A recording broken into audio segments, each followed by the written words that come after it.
Hello, everyone. We still have a few spots left in Kinetix Summer School here in Longmont, Colorado. It's happening from July 30th through August 8th.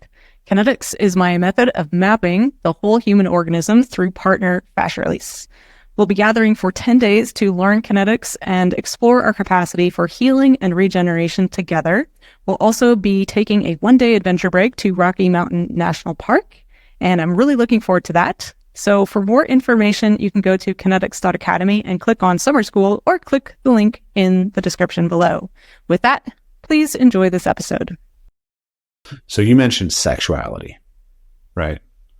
The dynamics of sexuality are contained in some sense already in rough-and-tumble play, and rough-and-tumble play deeply educates us about the things that we need to know to move through sexuality effectively. There's research on male mink who were denied play are much less willing to try to initiate a sexual encounter.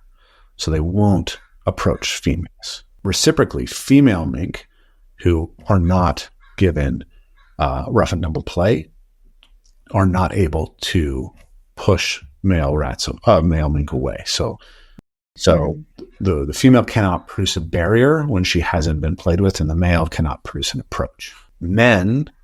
Most men are not approaching women. And the general ability of men to approach women appropriately with sophistication, nuance, and attunement is bad.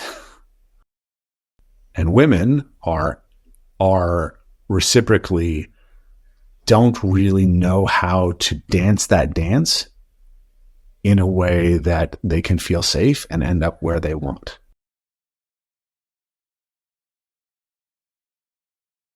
Rafe, thank you so much for coming on the podcast here. It's called the Human Freedom Project podcast.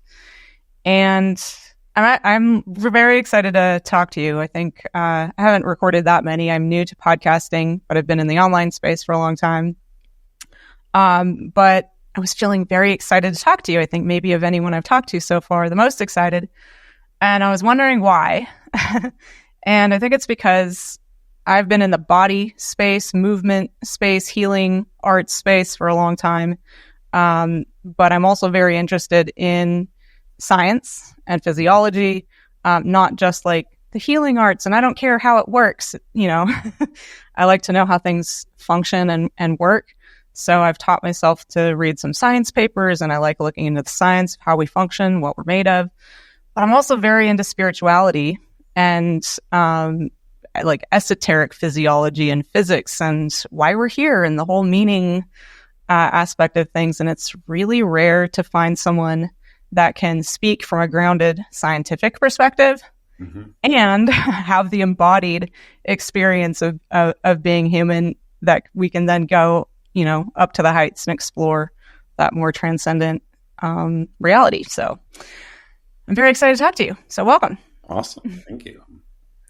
Flattering to represent that a potential ability to connect those three realms, I suppose, the embodiment, the spiritual, and the scientific. So I hope I can live up to that. Yeah, and what I'm personally the most interested in, and it seems like this is an interest of yours, correct me if I'm wrong, is looking at the science that illuminates the transcendent. And I don't believe they're separate. They're not two separate things. So I was wondering if we could actually traverse your childhood through a certain lens, where so this is called the Human Freedom Project, and the premise of the podcast is that freedom, from what I can tell, it doesn't mean we just do whatever we want whenever we want, because that takes no discipline whatsoever. That's not freedom. That freedom is actually developed by grappling with constraints. And there's some overlap, I think, with our methodologies and our the way we've framed what we do or how we look at the world. And this podcast looks at 5 primary constraints that we all have to grapple with. The first is the body. Mm-hmm. The second is relationships and social life. Okay. The third is money and economics. The mm-hmm. fourth is the state. Kind of no getting around that for most people. And then the fifth is environments, both human created and planetary and cosmic. We were just talking about light before we started recording. And, you know, within your work, I see you working with the body, obviously, and relationships, and then environments with the parkour, and then maybe dipping into or exploring now more of the state and economic systems and tyranny and morality and all of that. So, so yeah, obviously there's some overlap. And then you have these 5 connections to the world. Maybe we'll get there. But what I'd love to explore with you, like going back to your childhood, is how you grappled with the constraints you were handed, let's say, or perhaps chosen. We don't know. That's above my pay grade to know. But there were many potential Rafes that could have manifested into the man that I'm talking to today. Mm-hmm. And what I'm interested in is, how did it come to be that you are who you are today? And the way I see it is some potential in you for malevolence or goodness, for being tempted, or, you know, one way or the other, afforded you, you know, the choice, the freedom to develop yourself into who you are today. So, and the way I would word this simply is stress calls potential into play. Mm-hmm. So my understanding is you were under a lot of stress in your early childhood. Like, yeah, I mean, I seem to have had a somewhat uniquely charismatic childhood, I suppose. You know, I think everybody has their own unique story, and there's compelling elements, and the human drama acts itself out in many ways. But there are aspects of my childhood that are a little bit more dramatic, maybe, than a lot of people's. I got to grow up in a place that is a kind of wonderland. It's a fairy tale place that, you know, everyone who goes there is like this. This is a truly, truly unique space. And that was a gift of my father and of the generations that came before him. My great-grandfather, Stan Janicki, and his wife Hedwig were Polish immigrants who had settled in Chicago. And then they came out to the Skagit Valley and they homesteaded a 500-acre plot. And they built a sawmill, became the primary financial interests in, you know, Skagit County, which was, you know, was a pioneering place then. This was in 1922. And they were Polish Catholic and had come from, you know, hard stuff, right? Probably World War I was, you know, I imagine something that may have displaced them. I don't know the whole story. Stan was very successful. He was a very hard man emotionally. And my grandmother, Wanda, she was raised, you know, in this very conservative family. They were, you know, this family, my family, the Janickis, they continued to be like an institution in Skagit County. Janicki Engineering is the largest engineering firm in, you know, north of Everett and in Washington. It subcontracts for Boeing. They built like a famous water reclamation thing from sewage that you know, Bill Gates came and drank the water. So pretty successful. They have a huge logging interest in the area. I have hundreds of cousins. We have multiple state wrestling champions, football players. Every boy, most of the boys who are raised in the Janicki family go and log and like have to do their own entrepreneurship. They all come from money, but they don't get money. They have to go earn it themselves. They just get skills to learn it. They go to Catholic universities, right? So that's that tradition that started with Stan. So my grandma Wanda, she was raised in that, and she married a good Catholic boy, and it turned out that he was physically abusive to her. And so she had one child with him, and she left that marriage, and she married a a Mormon man who had left his faith and was sort of, in that nowhere zone, and had 4 more children, including my father. And when Stan died, he left all of his land to his sons and none to his daughters, because he came from a very patriarchal lineage. But the boys, who each inherited like 500 acres or 1,000 acres, they were kind enough to give 12 acres each to their sisters.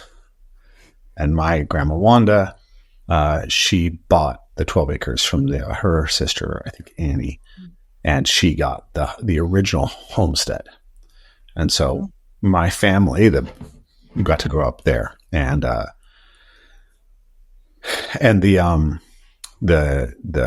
Janicki kids, or the Kelley kids, our side of the family, because they were of a second marriage, they were considered bastards. The marriage was not accepted as legitimate by Stan. So my dad got to grow up to grapple with that, to grapple with being, maybe the handsomest, strongest, most physically capable, artistically great member of this really prominent family who's also rejected and not seen as good enough. And he was the best of the Janickis, and also fully accepted, I think, because he was a collegiate football player, and he was an all-state wrestler, and he was kind of a little legend there locally. So he dropped acid in his 3rd year of college, and came back as son Rafe Kelley, just a completely shifted personality, entered the counterculture, became a figure there, became one of the biggest natural builders in the world. And so the beauty of all that is that I got to grow up on this land that's been in my family now for over 100 years.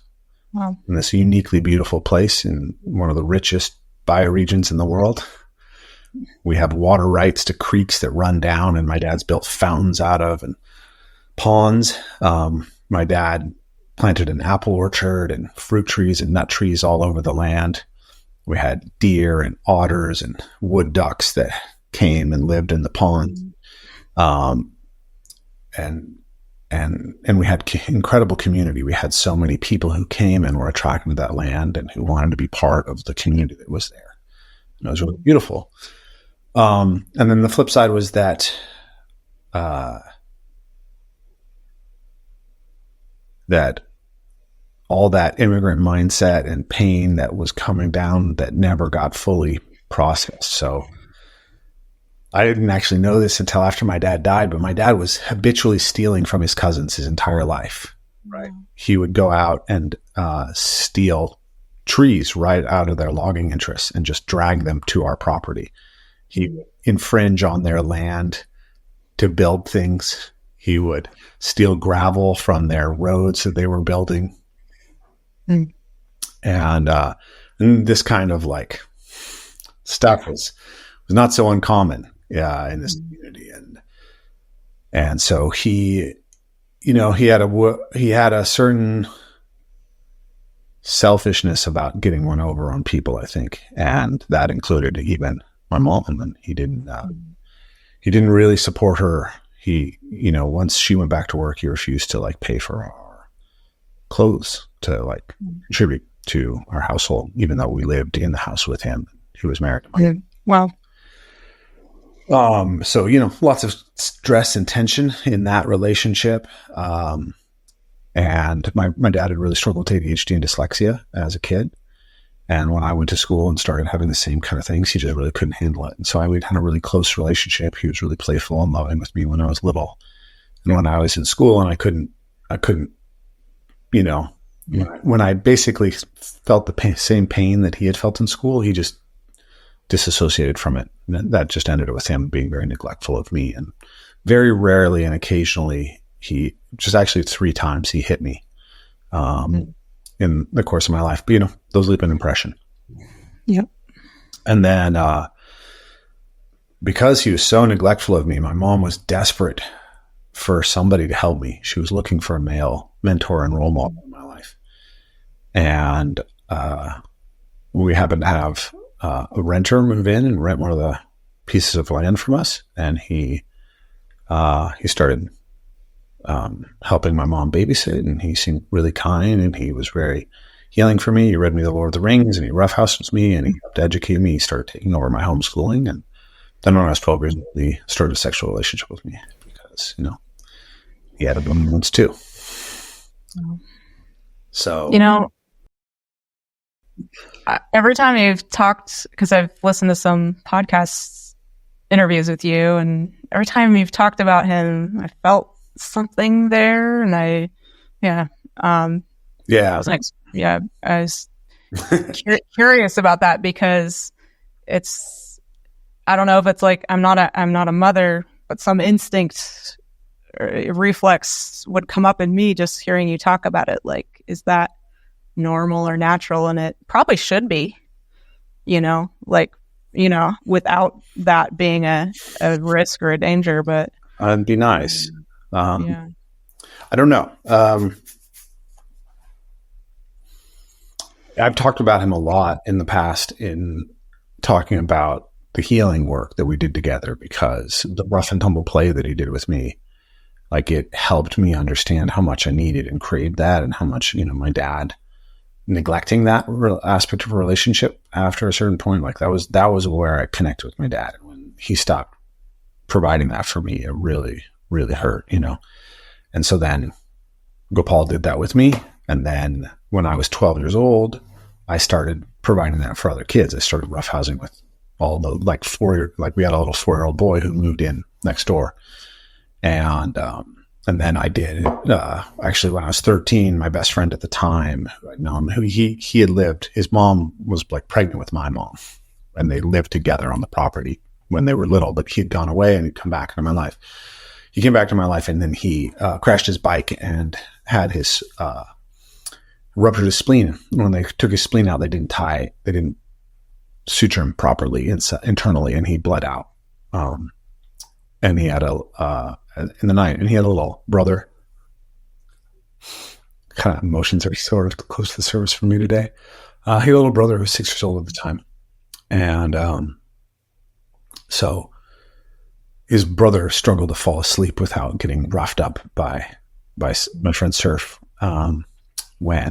after he passed. And so a few months after he passed, his mom reached out to me and asked me to just come and roughhouse with Zach. To help him regulate himself and help him, do that. And so for like 4 years, I kind of played the role of older brother for this boy and would just come down and roughhouse with him. And so it became this really important part of me and this desire to reach out and heal with other kids. And one of my first jobs was working at it wasn't a boys or girls club, but it was something similar, where I was working at mentoring younger kids, and I was doing this. And so that healing aspect of rough and tumble play that I got from Gopal was something that I wanted, that was important to me, that became a key piece of my identity. And so I always wanted to tell that part of the story. And, the other part of the story, it's hard to integrate, and you don't want to scare people away from this healing thing. But when I was interviewed by Jordan Peterson, you could see his clinical antenna pop right up, like, wait a minute, this is not normal. And my mom was really scared too, she didn't understand why it was a gay man who was paying so much attention to me. And she knew that if it was a straight man and her daughter, she wouldn't necessarily trusted it, but the people in our lives kept telling her, to let it happen. And that was part of, I think, a blindness and to sexual deviancy, I guess, that is really a big thing in the counterculture. Rafe, we share that in common. My wasn't expecting, obviously, for you to share this story, but when I was 13, our next door neighbor, who was a man, figured out how to get me at his house every day, and spent 6 months grooming me Yeah. and then turning me against my parents. So I didn't trust my instincts or trust myself anymore. And then spent 2.5 years doing whatever he wanted. And my parents just didn't have the instincts that it was, that they should be alarmed, or they did, but then deferred to me. Yeah. As a 13-year-old. Oh, she says nothing's going on. And I saw a lot of that, there was. How long did that go on for you? Mostly it happened between 12 and 14, but then there were a few episodes that trailed off through the rest of my teens. Well, I might want to come back to this if you're willing, since you brought it up. You asked me about the experience that I had to wrestle with. Well, yeah, no, I'm grateful. I have a lot. I mean, I'm very open about my story online. So I've written about it. I've filmed videos about it. I talk about it a lot. And so there are many people in my audience, mostly women, but I do get some men messaging me, and I aspire to have an integrated audience, although I do tend to attract more women, maybe just because I'm a woman. Mm-hmm. But I think it's something we really need to talk about. And it's rare to talk about it in the way that I'm hopeful we can today. I mean, I genuinely was not expecting this, but what this brings up for me is that's like a concept I've been working with that I believe is a physical spiritual law of our reality, is that what has the most potential to heal has the most potential to harm, and vice versa. And so what you're actually speaking to, and what we're kind of traversing, is, well, in my opinion, the most harmful thing on this planet for human beings is other human beings. Mm-hmm. There's nothing more destructive, traumatizing, sure, malevolent, and there's nothing more healing and connecting and transcendent than what we can experience together. And it's definitely dancing on that edge of risk and danger together that reveals both potentials. Yeah, that's the crazy thing too, is that the very things that hurt us heal us. And it's about the dose and the set, and all these things, right? Yeah. So could we maybe rewind, because you've told this story before of a moment, I believe it was in second grade, where you got in a fight with another boy. Mm-hmm. And I'm curious just for you to describe that today. And I have a curiosity about it, maybe after you. Yeah. So second grade, I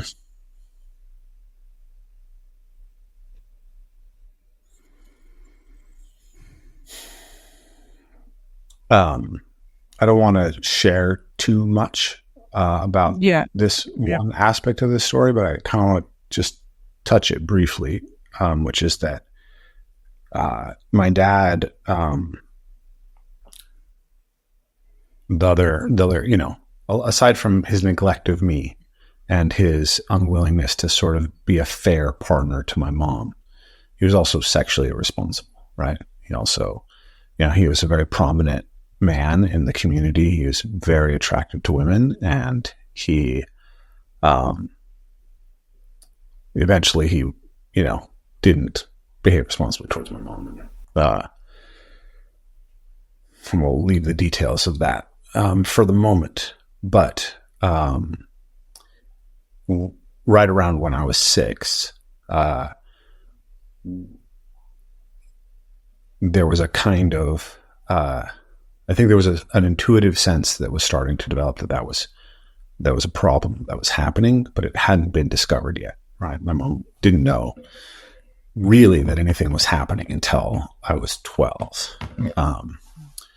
But between the struggle with my education, and then also the other really big conflict was that my dad was selling his architecture. That was his work, but he wasn't getting enough work, and he wasn't willing to do the kind of promotional work that would get him enough work. And he wanted to sell marijuana instead. And she didn't want to be legally bound to a man who was doing illegal stuff, right? He actually spent some time in prison during her pregnancy with me. And she, he wanted her to be a housewife. He was very, like much about that. And he wasn't doing the work to make that possible. And so when I was 6, she decided to go back to work and to become a massage therapist. So there's some sexual irresponsibility happening. It's under the covers for now. My mom's trying to go back to work, and I'm showing that I have learning disabilities. And all of a sudden, the family is rupturing. Mm-hmm. And my parents are fighting all the time. And so there was a lot of anger in me at that stage of my life. And so it turns out it's really hard on boys also if you move them from one school to another.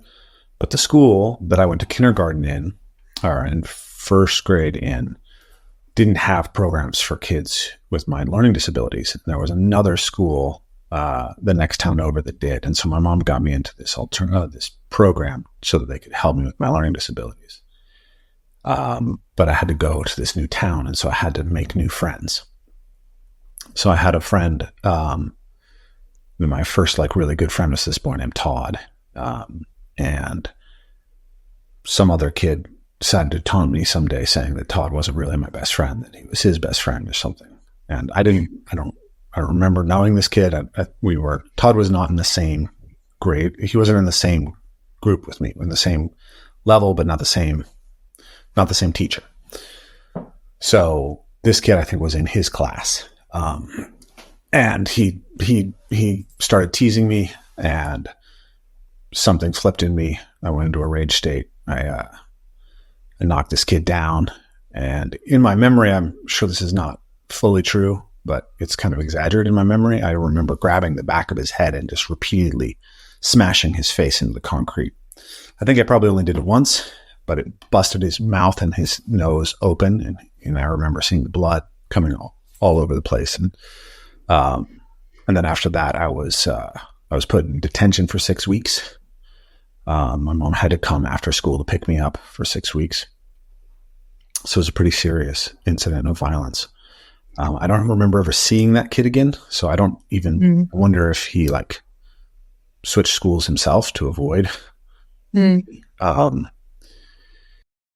Well, thank you for sharing that. I actually think it's very important that we start creating spaces to talk about this aspect of being human too, and hopefully with as much objectivity as we can to understand what's actually going on, rather than vilifying or, obviously it's not okay.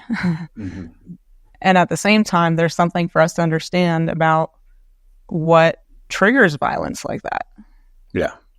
And I think it's actually a social responsibility, not just individual, to understand that. So I really appreciate you sharing that. I'm curious, you say you're not sure exactly what the memory of it is. Do you remember feeling any guilt or remorse? Not really. No. Yeah. Curious. I was shocked. There was a kind of shock in my system that violence could go that far, right? I'd had lots of fights in the playground at that point. I'd hit people, I'd knock them down. I'd been knocked down.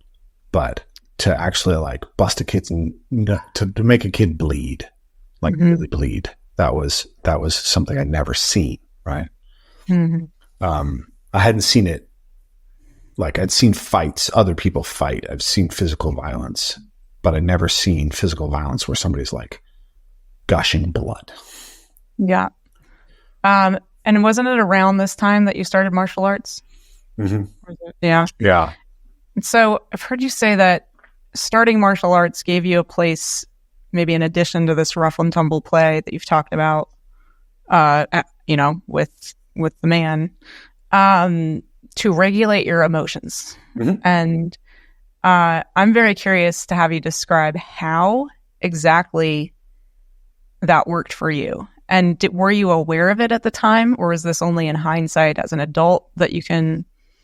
Well, I mean, most like I studied something called Tang Soo Do, which is it's Korean karate. It's very similar to Shotokan, if people know what Shotokan is, which is, it's one of the like really like most traditional styles of Korean karate. I believe the founder is Masayama, so it's like, right there at the beginning of when karate comes from Okinawa to Japan, Shotokan is one of the first styles, along with Goju-ryu and other things that develop. And then it's taken to Korea, and it's named Tang Soo Do, which just means Tang Soo Do is basically just the transliteration of karate into Korean. And if you go to any of these traditional schools, there's usually a very strong emphasis on the idea that you learn to deploy violence skills in a way to become someone who can defend themselves, not to hurt other people. Mm-hmm. And my sensei, I don't remember him well. I remember that relationship was really important to me. And like my mom was really sad when he left because, his school didn't survive. He had to leave. But he taught me something about an ethic of how to manage our own capacity for violence. And that stuck with me. Mm-hmm. And then, I would go on to study Kung Fu, and I would get the same message. My dad actually studied Aikido, and he would take me from Skagit County to Seattle, which is about an hour and a half away, to study Aikido with his teacher, Sensei Barish. And he was a pretty well-known Aikidoka at the time. And so, again, Aikido obviously is a really spiritual path of orientation towards peace. So all of these things were sort of influencing my relationship towards violence. And I continued to get in fistfights pretty regularly throughout my childhood until, I don't remember precisely.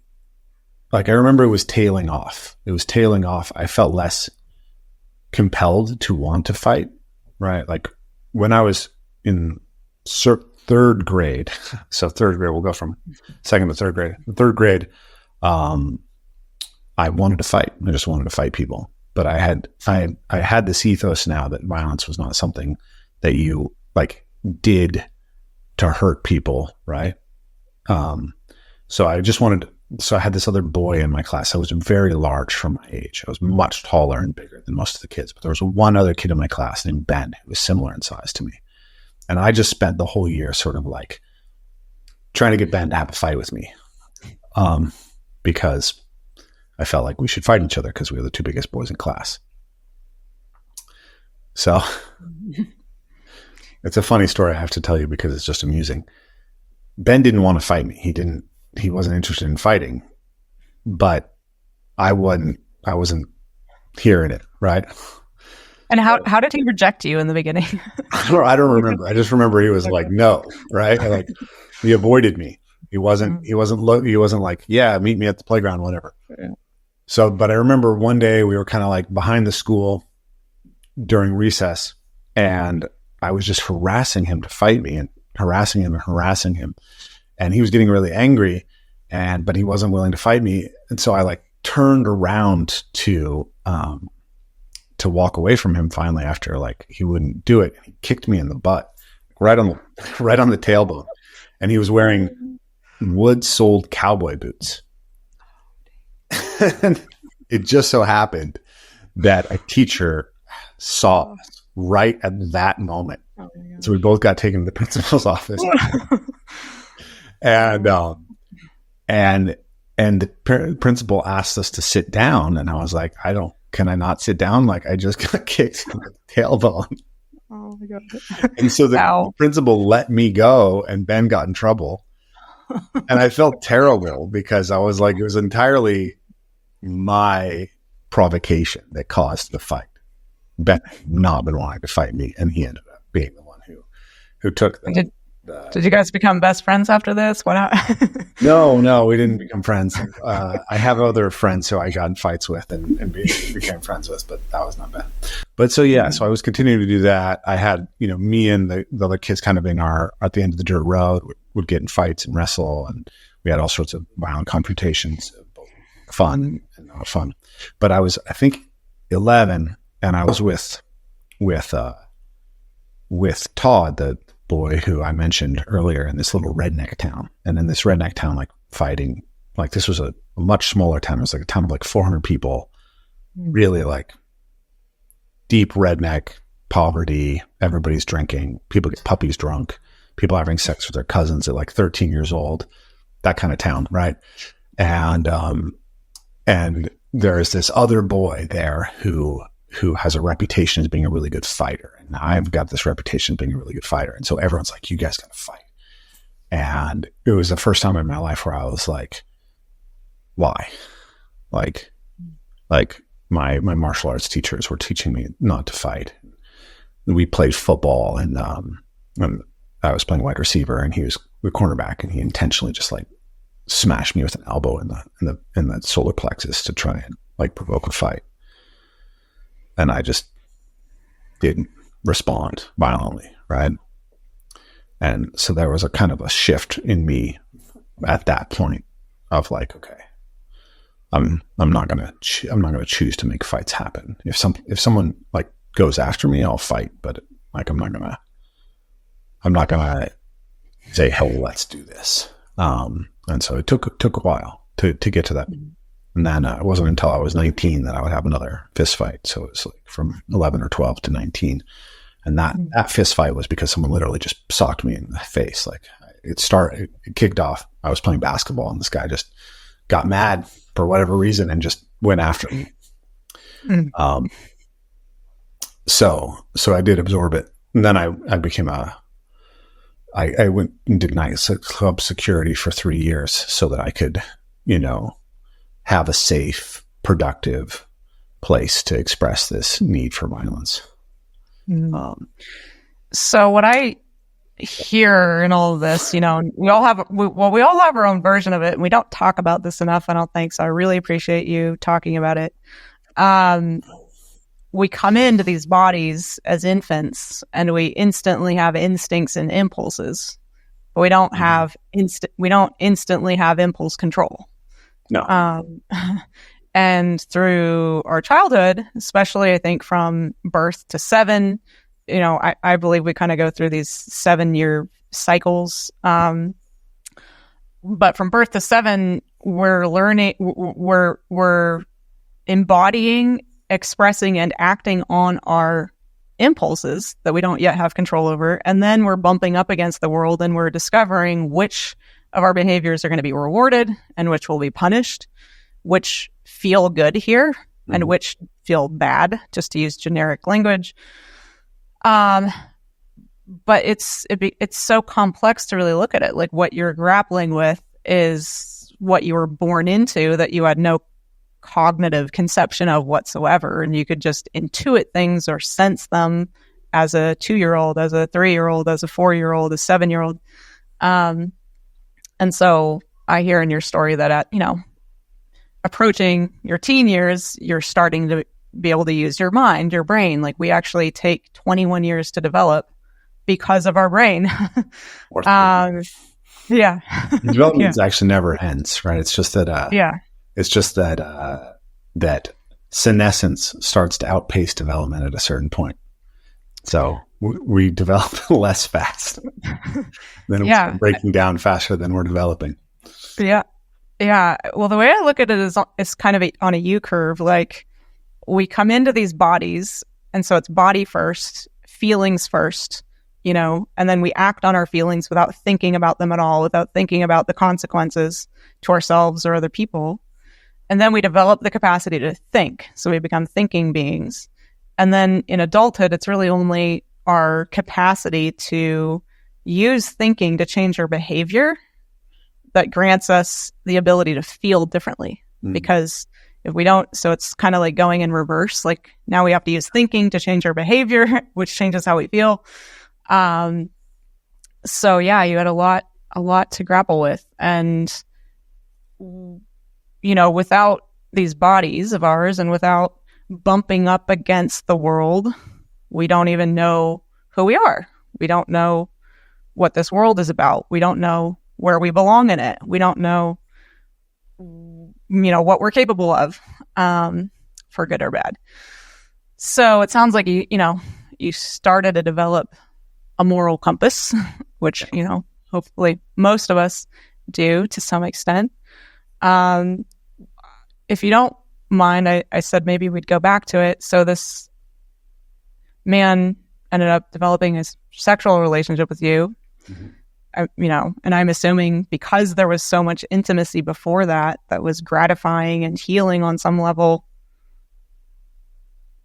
Like, did your instincts say no, but some other part of you overrode the no? Yeah. That's what I'm guessing. Yeah. I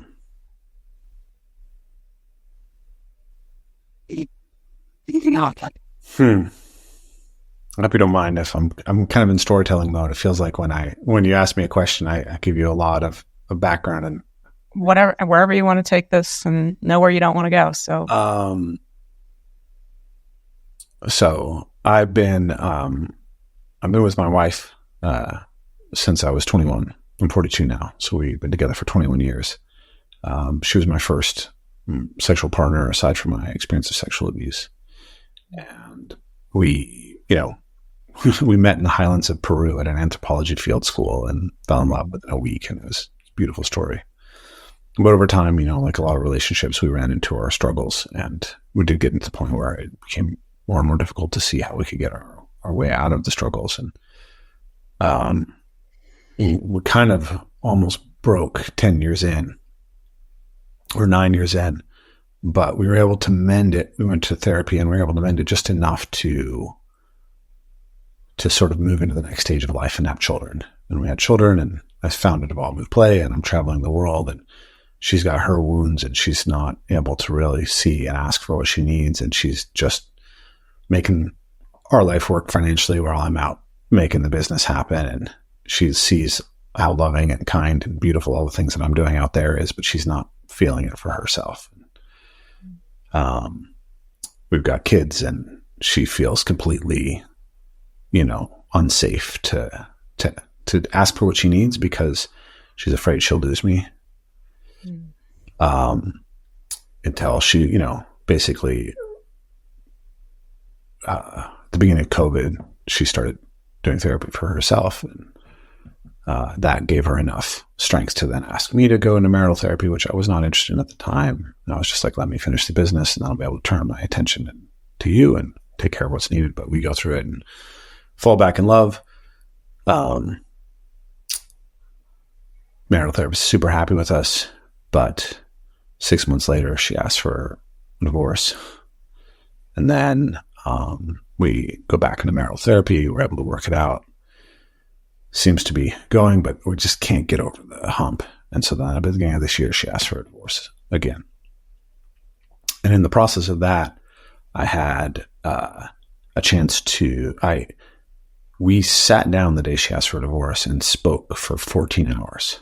And somehow within that, I had a vision of a kind of, I saw a dark angelic figure with wings that spread out to the side who was looking down with a sneering face. And I recognized that as a kind of piece of me that was sort of compelling me to find faults in her and to like outlet little bits of negative emotion towards her all the time. And myself too. I'm doing the same thing to myself all the time. And so I had encountered the idea of internal family systems therapy through my friendship with John Vervaeke. And I had a really good therapist who I was working with on sort of an affective regulation sort of approach to therapy. And so I asked him if we could take an internal family systems approach. And he said, yes. He says, it's very destabilizing though. So if you do it with me, I want you to do it 6 days a week. And my therapist is a student of mine and a dear friend. And so he has been treating me for free.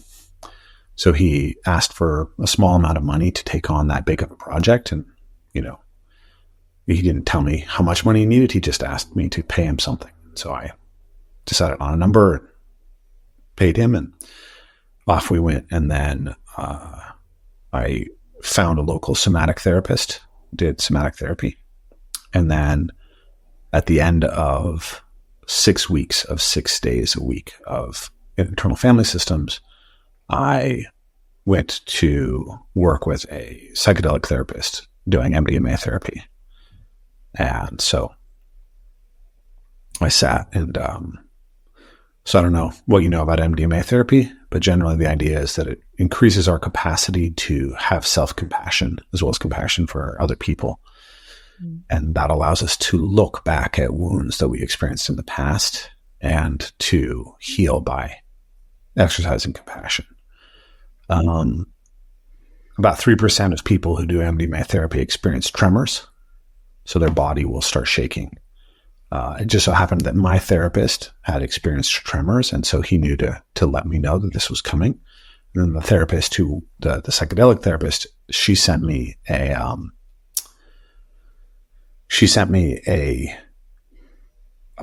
an account of Tucker Max put out of his first MDMA therapy session, and he experienced tremors. Like, essentially, he didn't actually have any semantic content to his first journey. It was literally just tremors, and this feeling that it was incredibly healing. So I knew to expect this, and I really expected it, that because of my background with movement arts and because of my tendency to somaticize emotional pain in like internal bowel, I had irritable bowel syndrome and chronic fatigue, and I had already identified that these had an emotional component. So I expected it as a likely possibility. I didn't know what it would look like though. So I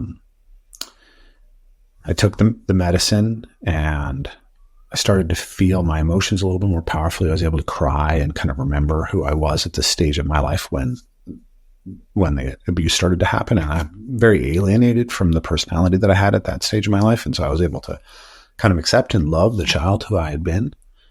But then I felt really sober, and I was like, I'm not even sure if this stuff is working. Is this what's really happening? And that was about an hour into the session. And then it hit me like the most intense wave of something you've ever experienced. And for basically an hour, I lost all narrative, sense of self, and screamed and grunted and cursed and shook like violently. I would have tremors for 4.5 hours. And during the period that I was tremoring, I ran about 6 miles in tremors. Whoa. That's recorded. Supervised? Did someone run with you? I mean, I was laying on my back, but my Fitbit recorded me moving as if I had I got it. Oh, wow. Wow. Okay, gotcha. Wow. And so it was that intense. And what I experienced in that was the sense, like I got this really, really deep awareness that essentially the first time that it had happened, it was at night. Like I was 12 years old. I would masturbate every night before bed.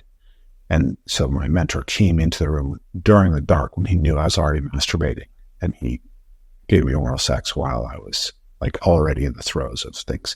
So I didn't see him. I didn't experience him as an embodied thing. And I was already in the middle of my sort of arousal cycle. So that particular experience didn't feel afraid in that experience. The next morning when I looked at him, I felt like the whole thing had broken. He had been my dad, and now I couldn't see him as my dad. Like having experienced his sexual hunger just completely ruptured the nature of the relationship that I was desperately dependent on. And I didn't know what to do with that. And then the next time it happened, he took me to a swimming hole that was 45 minutes away from anybody else, way out in the country. And then he asked if this could happen. And I felt incredibly betrayed, because this was like this precious thing of my childhood to be in this place. And I didn't know how to refuse him. It had already happened. And so I was really actually incredibly angry that he had asked that of me.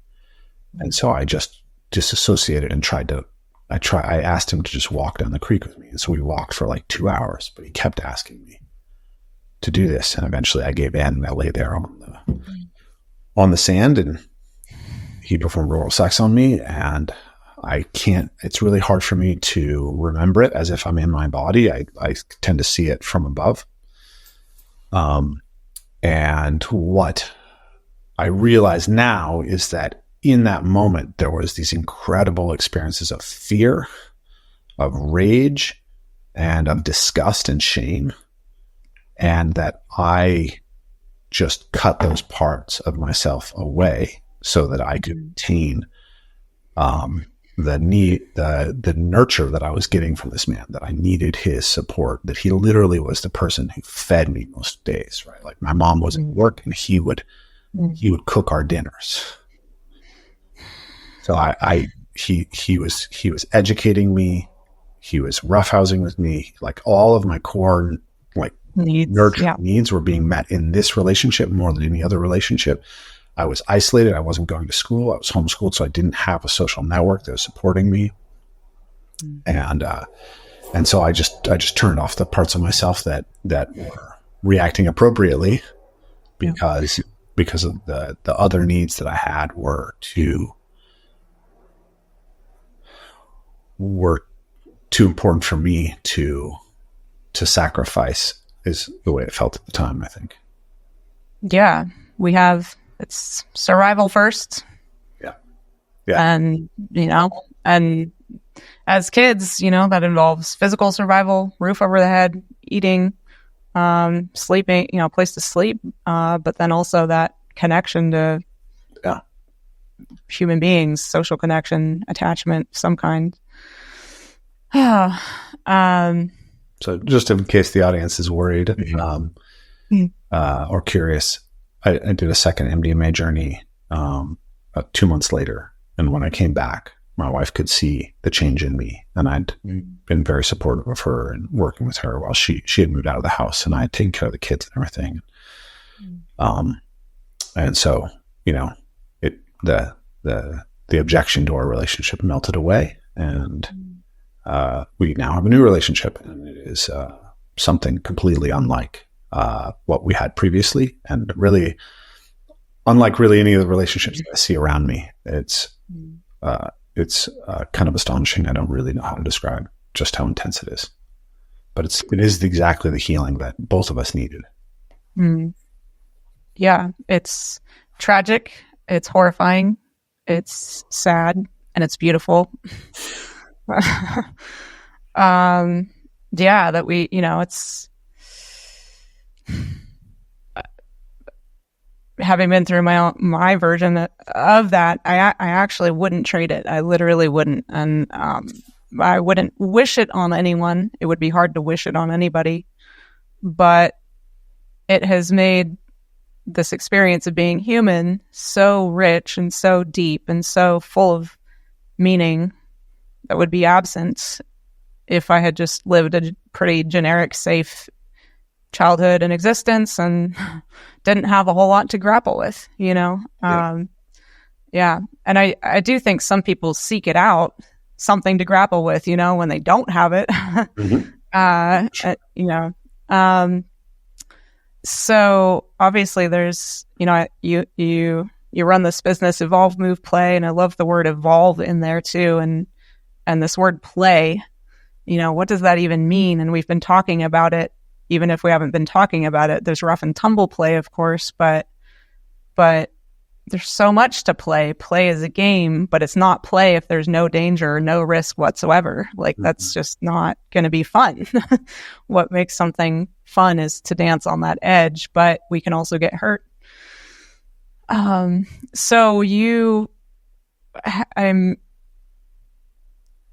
Maybe we'll kind of like come full circle back to the new Rafe because you're obviously evolving into the next iteration of you, grappling with everything you've been grappling with in your marriage and with memory and traumas. So many people in my audience actually have similar, maybe not the same experiences as you and I. I developed gut issues. That was the first thing that developed for me at 13. when this started. Yeah. No wonder, right? Like gut wisdom is, but then you have to suppress it. Mm-hmm. You don't act on that gut wisdom, but then your gut literally starts screaming at you, physically. I'm curious about, the somaticizing of pain, and something I heard someone say, Brian McKenzie. So I don't know if you know of him. Yeah. He said this once, and I'm not sure I've ever heard him say it again, or actually I think it was a meme on Instagram. I was like, I'm stealing that, but I'll give him credit. But he said, pain is protection. Mm-hmm. The suppression of pain is called trauma. Mm. And what sent me on my career trajectory, and what keeps me here, and what I mostly work with, is pain. So I've been working with people in pain since 2008, and it was my own pain that sent me, looking for answers and solutions. And pain is such a fascinating, I don't know if you've ever looked into the science of pain, but it's absolutely fascinating because it's pretty much 100% subjective. And yet, anyway, we can go down that rabbit hole if it seems interesting. But there was pain, obviously, emotional pain and social pain you had to suppress. Mm-hmm. Which then is called trauma. Not everybody somaticizes pain, some people. Yeah. So some people leave their bodies and dissociate. And I've never heard anyone else say this out there. Curious to get your thoughts on it, being a body person too. My experience was that I had a very short window where I did leave, like a dissociated, and it's like a 2 to 3 month period I have no memories of. I don't remember the first time I had sex. But I remember a lot after that. I kind of like woke up in this experience. But after that, I retreated into my body. Mm-hmm. And I call it either a second form of dissociation or something we don't often talk about in the zeitgeist of trauma, the trauma healing worlds. So there's a lot of talk in the trauma healing worlds about titration and, easing yourself into something and coming back into the body slowly. If, otherwise you're going to flood your system. These are all, languages or words we use. But my experience was that I needed a force, literally physically. I needed a physical force equivalent to the one that drove me deeper inside to draw me back out. Mm. Titration doesn't work for me. I would get angry. like, don't treat me like that. I'm not fragile. And I always had this experience, and I still have it actually, but it's minor. But for a long time, I felt like somebody deep inside a walled castle, you might say, knocking on all the windows and screaming at the world, saying, I'm in here. Like somebody, don't you realize I'm in here? And whereas a lot of people leave their body and then it's like they're kind of out there and they don't have good memory and they're forgetful, and that's not me. I actually have a great memory. I'm curious, do you feel like there was a part of you that did permanently leave, or was it temporary like me and maybe then a retreat, retreating deeper inside yourself, inside your body? Yeah.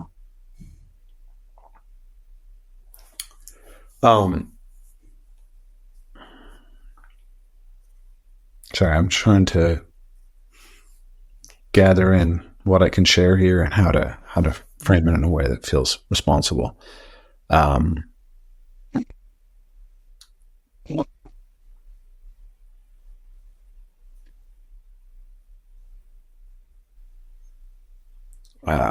There was a really dear little girl to me in my community when I was little, who was also experiencing sexual abuse. And I became kind of aware of it, but not fully aware of it when I was quite young.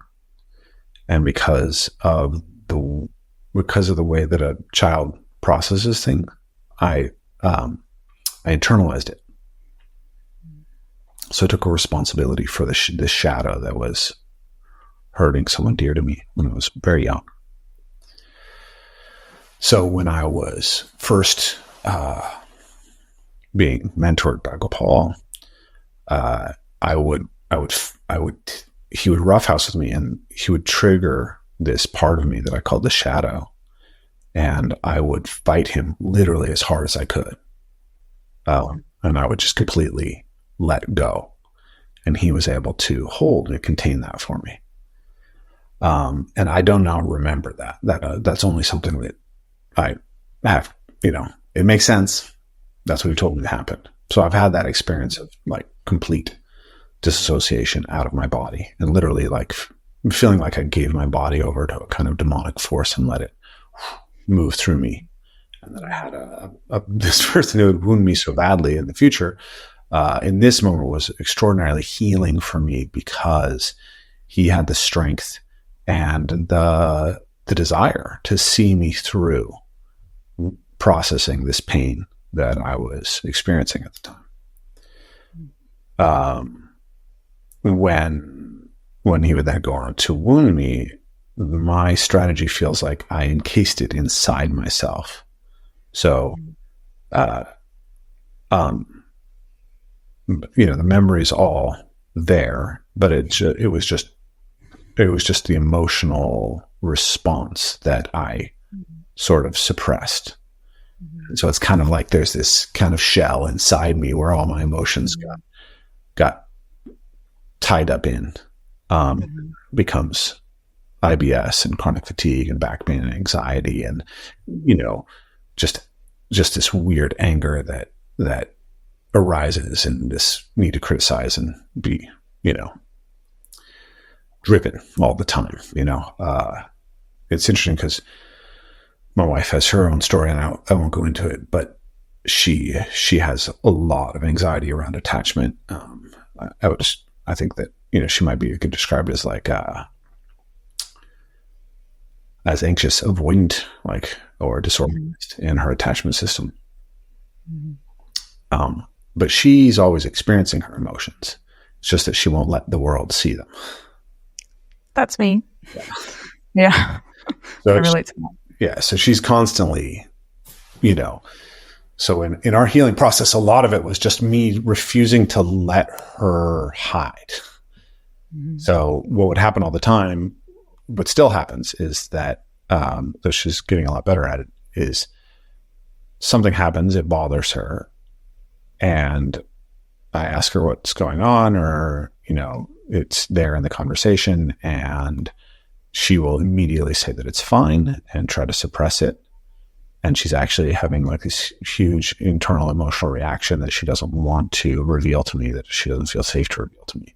And it's always expressed in her face. She has very particular grimaces that she makes that are micro expressions that happen for, a beat. And if I'm not sensitive, I'm not attuned, I'll miss it. But if I actually attune to her, she always gives it away when she's not actually fine. Yeah. If I ask her, hey, you did this, right? Then it pours out. Whereas for me, like I had 4 years of therapists saying, doesn't seem like you should be okay with that. And I was like, yeah, but I really am. Right. And I felt as if I really was in that moment. Yeah, that's interesting. I have a very hard time letting the world see me hurting. But I think I relate more to you. It wouldn't just come pouring out of me. Yeah. I mean, it still doesn't actually. I share, and I try to share directly and even initiate sharing when I feel that I need to now. But yeah, I relate more to just like I've had so many things happen in my life actually where I'm in a catastrophe of some sort financially. Something's going on that feels very scary and overwhelming and kind of terrifying. And I can somehow tell my friends about it. I mean, I'm working on changing this now, so I don't do this anymore, but just a couple of years ago, I was still doing it, where I could literally tell somebody this horrible thing is happening and I've got it handled in such a way that they wouldn't even hear that something horrible was happening. Yeah. And then I would wonder why people don't get that I'm struggling. That's like, yeah. I project, competence and also I think I project a certain, like, don't even try to help me. Yeah. I'll probably be angry with you if you try to help me. I'm not ready to accept people's gifts. Too vulnerable to accept something, and gifts were, we're not, some of the most important gifts that I received in my life, turned out were contingent on, some costs that turned out to be very difficult to bear. Yeah. Yes. Yeah. What I think that really is, at least for me, peeling off the layers is, and it's interesting because the word has been there all along, which is the feeling I'm the most afraid to embody is the feeling of helplessness. And so I don't want to be helped because that implies I'm helpless. Yep. And it's, yeah. So yeah, I don't think we went everywhere that was wonderful and maybe nowhere I'd planned to go. I'm curious to maybe move into, the body stuff and how your recent explorations might be, like, if it's shifting anything for you in your exploration of movement and embodiment and play, and my audience might not know who you are or what you do, but you've obviously been involved in all kinds of movement methods, going way back from all the different martial arts you've done to then gymnastics, which I also did from 7 to 13. And then parkour, and that's kind of what launched you into the work you do today. Yeah. So obviously the body has been central to your life, to your life story, to your work in the world. So what is it for you about, like using your body, helping other people use their bodies or be in their bodies, that feels so important? Well, the rough-and-tumble play was very healing for me. That was a first place where I found some ease from a lot of pain and some joy. And that was really it was the best part of my connection with my dad. Right. Like, of course, as any child, of course, wants deep connection with their parents, and maybe particularly a son, sees themselves reflected in their father. And you want some kind of anchor to, like, here's something about this man that I could want to be like, Like, I think every son, to some degree, hero worships their dad at some stage, and so that was, that's what I liked about my dad. And my dad was also a great athlete, mover, and physically incredibly strong, So he was always building and up on cranes and doing things and, climbing trees. And, my favorite moments with him were like him taking me out to catch frogs and roughhousing with me. And so it was a connection that I had that mattered. And then also I got to grow up in that place. I got to grow up surrounded by acres and acres of woodland. And that was my solace, right? That was where I went, was when I didn't get my connection needs met with human beings.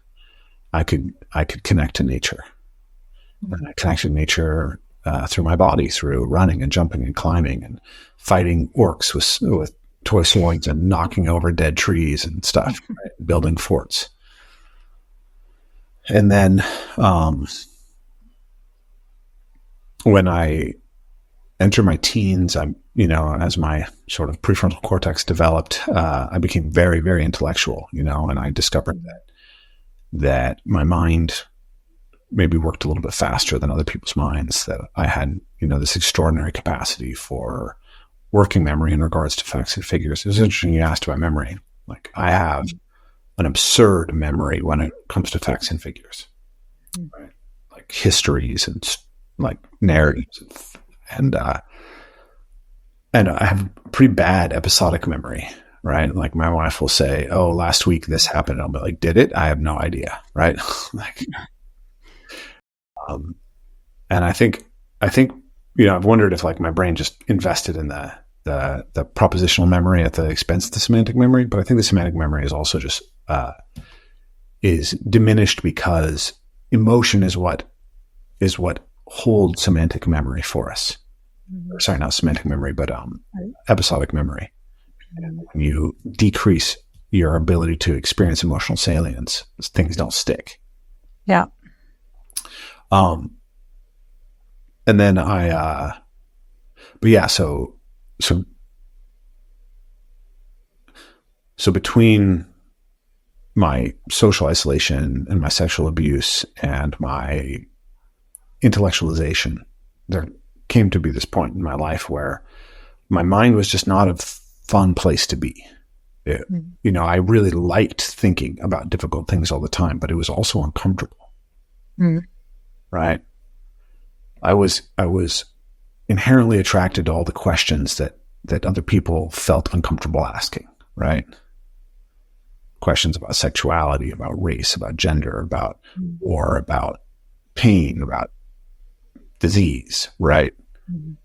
Everything that someone might squirm when you start to talk about them. That's what I wanted to think about. That's what I felt compelled to think about by the time I was 12 or 13 years old. Where do you think that came from? I could imagine, with traumas that some people do then decide I'm going to live in my head more than here, but I don't think it's only that, Perhaps. I mean, I think,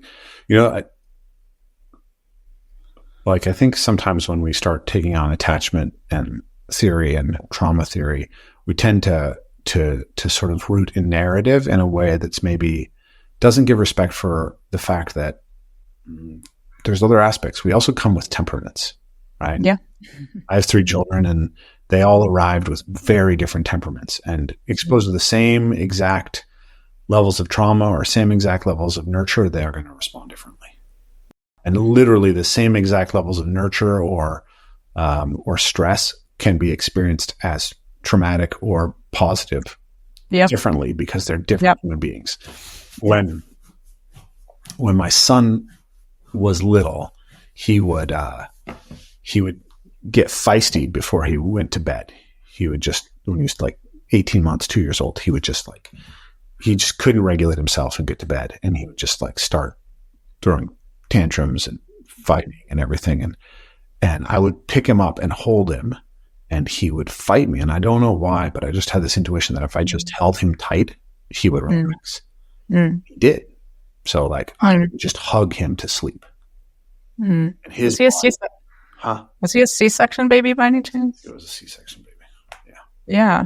Have you looked into the research on that? I have not, but the thing is that my older daughter, she would, if I tried to do the same thing with her, she would just ramp more and more scared if I had tried to do the same thing. Just the kids are different, right? So what was exactly what he needed would have been traumatic for her, would have been abusive.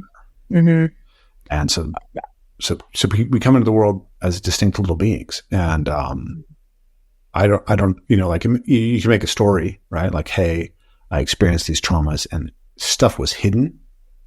There was lies throughout the framework of the life that I lived.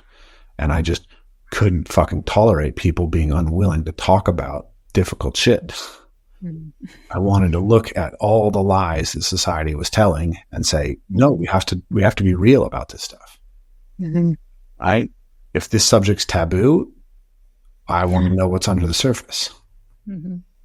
So maybe that's the reason. And maybe I'm just contrary by nature. I'm less agreeable than other people. I'm more temperamentally stable. I can handle it and I seek it out. And maybe it's both. Yeah. But but yeah, at like 15, I had kind of slowed down my just playing out in the woods, and I wasn't roughhousing with my mentor anymore. And I spent a lot of time on a computer. We just got a computer. I became addicted to pornography, and I would stay up until 5 a.m. looking at pornography, and it wasn't good. My head was not a good place to be. So I started playing basketball, and I discovered that if I play basketball really hard, I didn't think. I could go to a place where my brain was just completely shut down. And I needed that. I needed that at the point where at like the peak of it, I would go play pickup basketball for 6 hours at a time, like multiple days a week. And then my little sister, then the 1996 Olympics came around, and I saw gymnastics and saw Carrie Strug sprain her ankle and get up and do it again. And I said, I want to be a heroic person like her, right? I wanted to be. Oh gosh. Yeah. And I saw something heroic happen with Carrie Strug, and I said, that's it. So I'm going to go do that. And so I started studying gymnastics. I went back to, I started learning Brazilian Jiu-Jitsu and Muay Thai, and it just satisfies me. It just makes me feel good. It just makes me happy. It just makes me feel in my body. And I've always needed it. And I've also discovered that it's the only thing that helps me deal with my ADHD symptoms, or it did for the longest time. I'm sure that I have temperamental predispositions towards ADHD, but I think a lot of my ADHD symptomology was actually trauma. Yeah. I'm not sure. I generally don't believe in diagnoses or labels. Yeah. I just think we pathologize everything today. Yeah. I mean, I can see in my daughters that they have, my oldest daughter is she struggles with inattentiveness, right? And she daydreams a lot, and she thinks she's ADHD. And I'm like, don't hold on to that label. Like, you do great in school. You're brilliant. You're going to do fine in life. And yes, you're a little bit more inattentive than average, and you daydream more. And that's totally normal, and it's okay. And then my youngest daughter is hyper kinesthetic. She can't keep her hands off things. She struggles with impulse control, and she can't stop moving. But again, she's brilliant, and she's like one of the best students in her class, and she's super empathetic, and she's awesome. And it's like, this is where her personality runs into, it's just, she's going to have to deal with that. That's part of what she has to deal with. My son, on the other hand, is too behaviorally inhibited. Mm-hmm. Like when we started him in track, he was always the last athlete to take off the line because he has so much behavioral inhibition, right?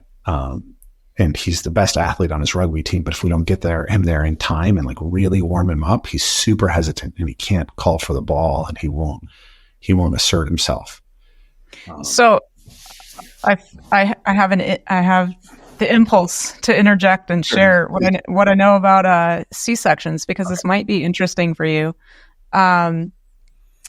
So, and I learned this looking things up to understand myself, and I was not a C-section baby, but and I'm fascinated by birth stories, and they're so interesting, like how our births shape us.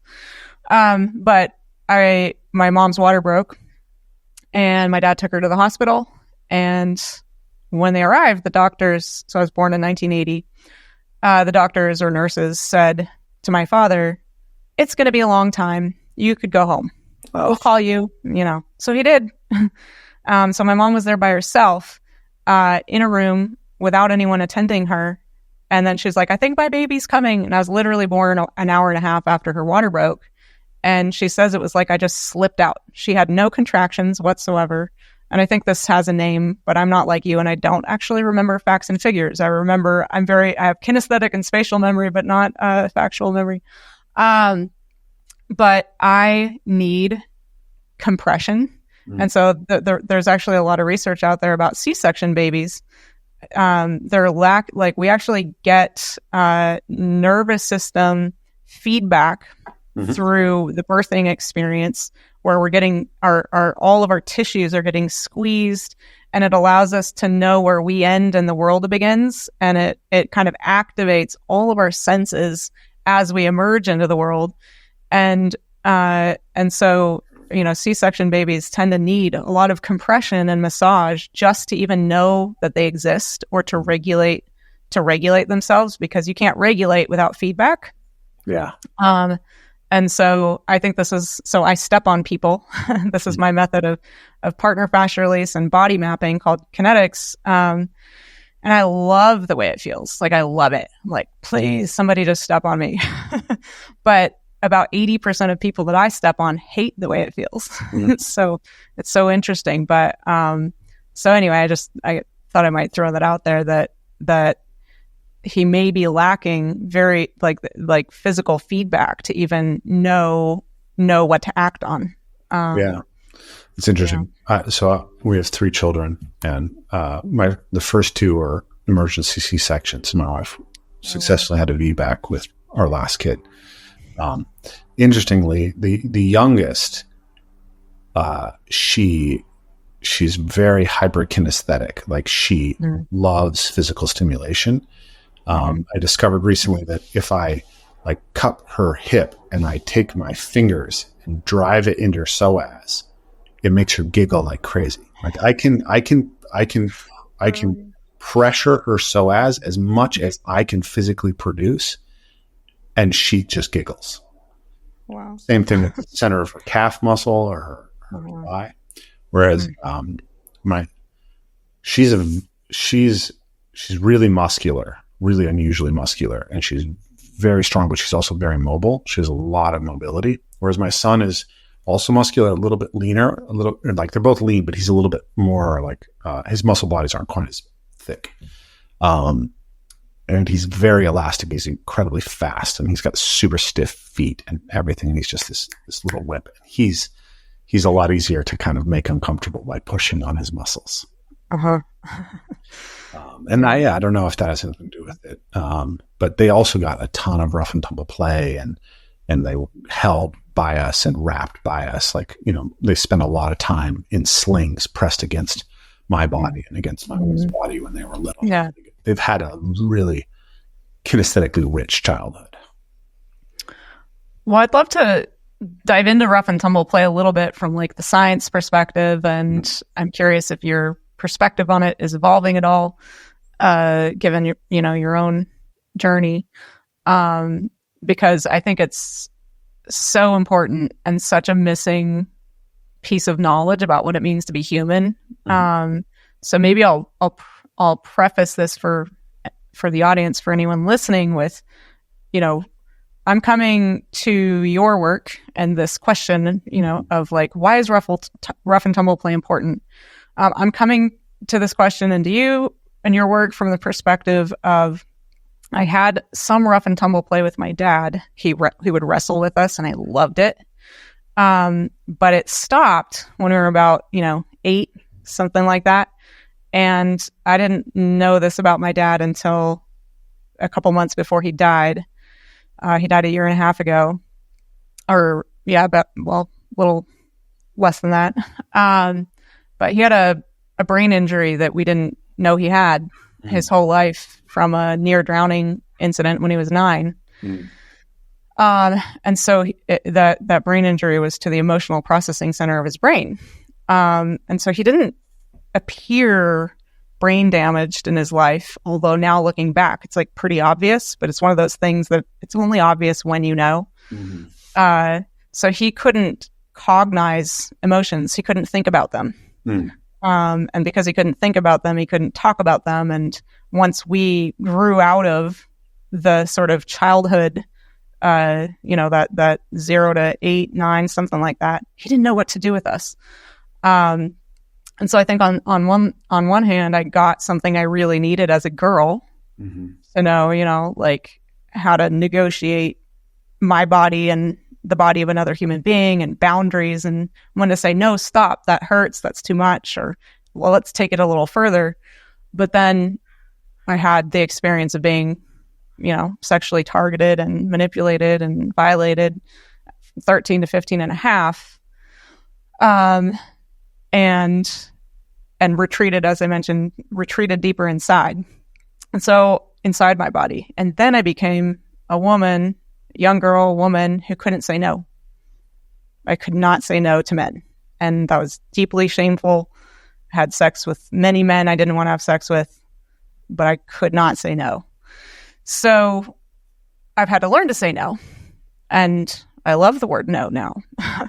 And it's only in owning that boundary of like, my body's my body, and you can only enter this space with permission.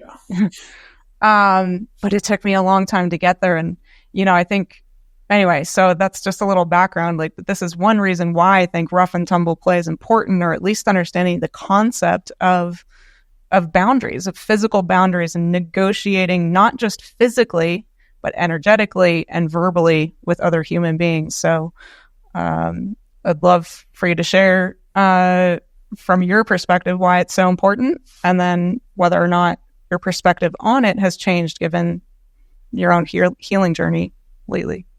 I don't think my perspective on its importance or the roles it plays has particularly shifted. I think maybe it's just enriched, and we have the potential to approach it maybe even greater depth now. But the basic idea is that, as you mentioned, it's a way of body mapping, right?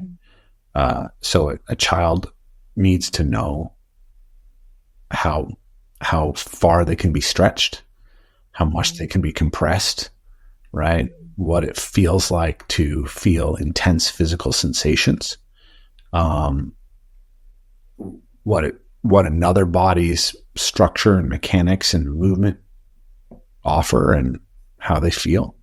What, they need to be inverted and turned upside down and have their vestibular system challenged. They need to fly in the air and feel fear and excitement and all these things. And there's just so much embodiment of all of the experiences that a human being can have, that can be captured or that can be explored relatively safely in this container of two bodies interacting. That's basically what it is. And so it maps the physical structure, the proprioceptive structure, but it also maps the somatic and emotional structure and the cognitive structure, right? We are discovering ourselves in this. And to really, let's say three, in the moment I'm thinking of three really fundamental emotions. Got more, keeps coming up. So you mentioned sexuality, right? The dynamics of sexuality are contained in some sense already in rough and tumble play, and rough and tumble play deeply educates us about the things that we need to know to move through sexuality effectively. There's research on mink. I mentioned this in my Jordan Peterson interview, and I mistakenly said it was rats, but it's actually mink. And they basically denied some group of young mink the opportunity to play, and they allowed some other group of mink to play. And then they looked at their behavior once they were sexually mature. And what they found is that male mink who were denied play are much less willing to try to initiate a sexual encounter. So they won't approach females. And reciprocally, female mink who are not given rough and tumble play are not able to push male mink away. So the female cannot produce a barrier when she hasn't been played with, and the male cannot produce an approach. Yeah. And so they titled this sociosexual competence or whatever, but essentially without access to this kind of play, sociosexual competence is damaged in both sexes. And I think that we see that as an enormous problem right now. Yeah. Most men are not approaching women. And the general ability of men to approach women appropriately with sophistication, nuance, and attunement is bad. Yeah. And women are reciprocally don't really know how to dance that dance in a way that they can feel safe and end up where they want.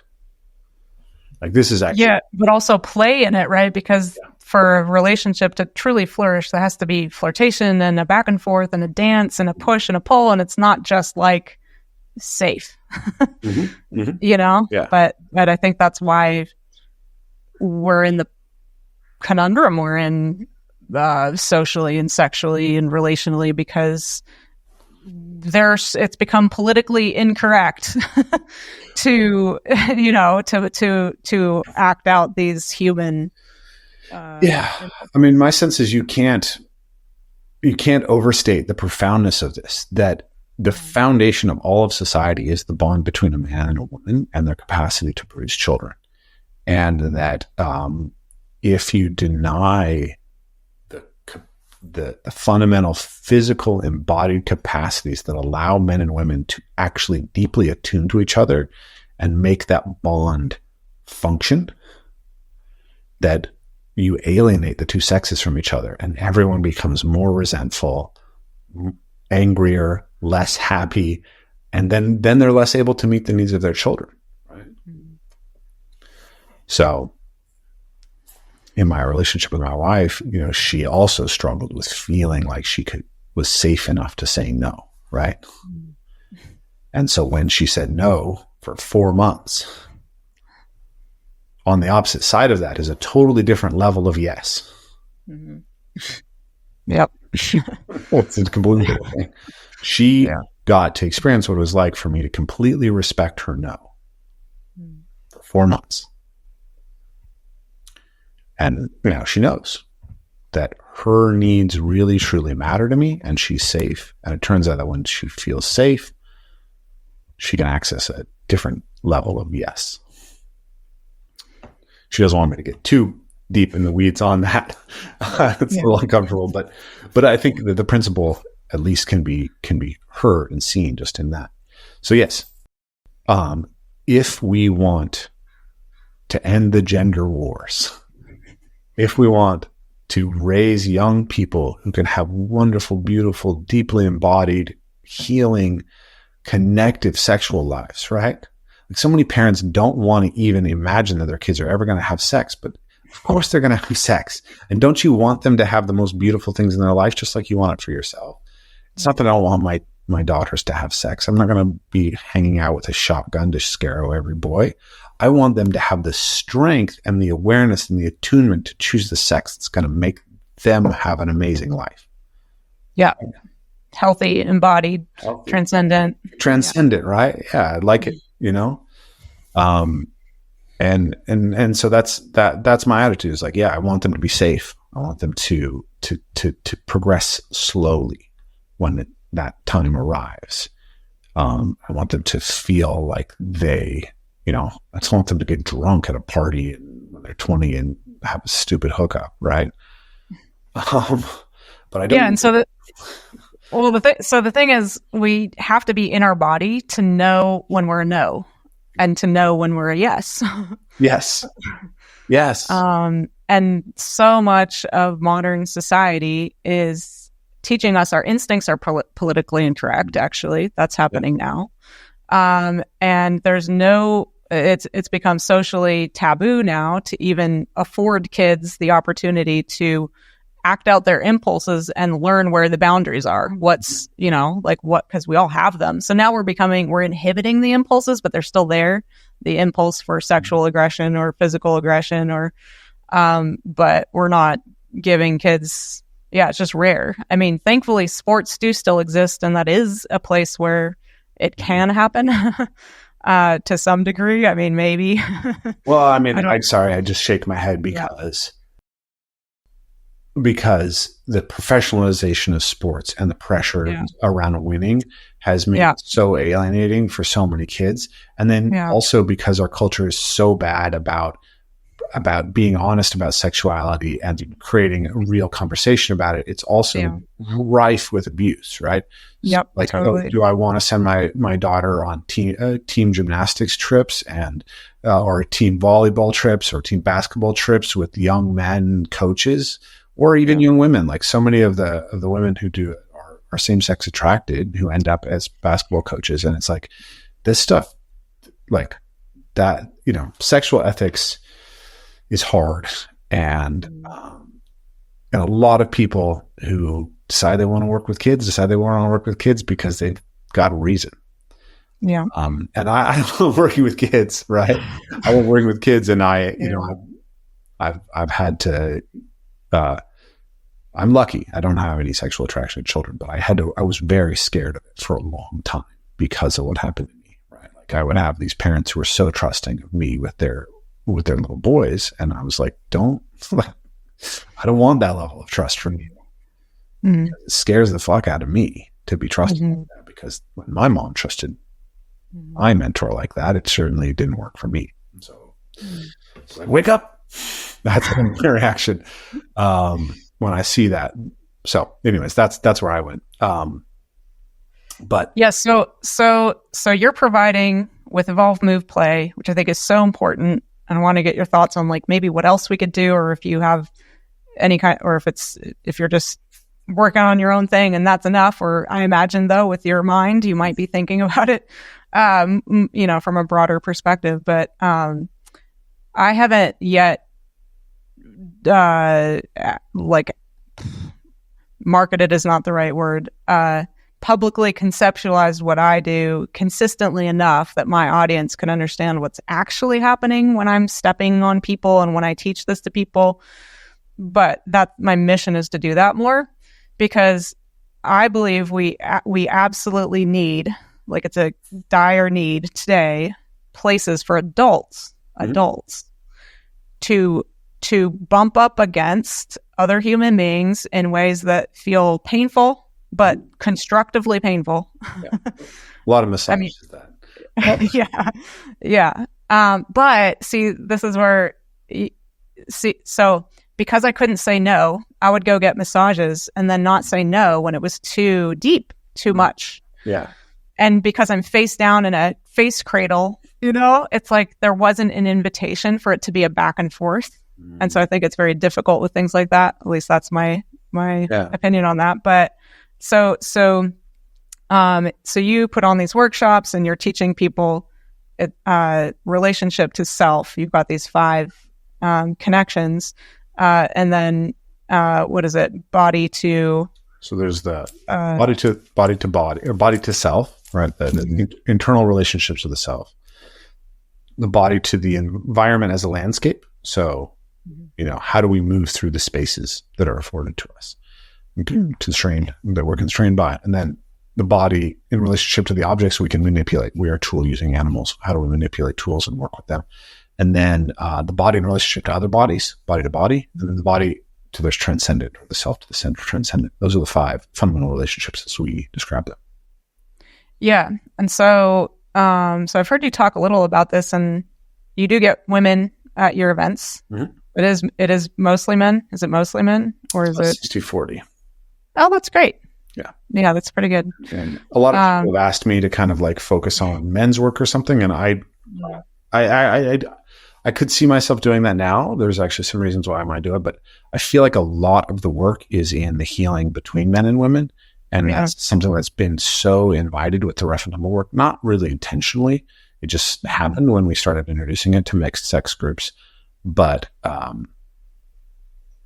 yeah, like I really think men and women need to be roughhousing together, and that when they do, the result is really profound. Like one thing, we have really amazing response from the women who come to our workshops. And one thing that they say over and over again is how much they appreciate being able to experience a man's strength, like to feel pushed to their edge by a man and feel that he trusts them enough to push them to their edge, to not treat them as fragile. Yeah. And then to be able to get that, and to get the play, to have fun with a man, to be physical with a man, and to be able to trust completely that it's not a sexual interaction. Yeah. Over and over again, women come to us and tell us like, that's profound. And many of them tell us, I had this in my life until my dad, my uncle, my mentor, my cousin took sexual advantage of me when I was 12 or 13 years old. And now I'm 35 and I'm 40 or 50 years old, and I haven't experienced it since. And oh my God, thank you so much. I didn't know how much I needed this in my life. It's awesome. You were recently in Boulder, and I'm so sad I missed you, but I was doing a big launch and I couldn't make it. But I would love to come to one of your events. So maybe that'll happen soon. That'd be beautiful. Someday. So yeah, so important, this rough and tumble, to have places we can go as adults to actually find our boundaries and speak boundaries maybe if needed, right? Because I imagine you invite people to negotiate verbally in addition to physically. Yeah. One of the fundamental rules we always talk about is this idea that if I am touching your body and working with your body, the person who gets to decide whether that interaction continues, how intense it is, whether it's more intense or less intense or whatever, is always you, right?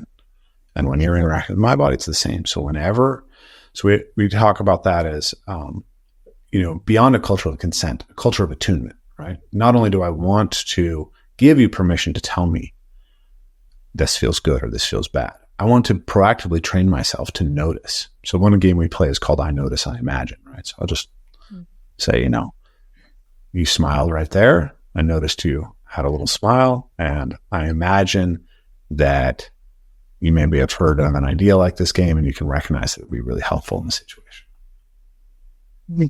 Right? So things like that help us start to not only say, okay, like within sex and everything, like constant verbal affirmative consent is not actually very sexy a lot of the time, but training people to deeper attunement as something that's actually scalable and trainable, really, really important. And recognizing that, that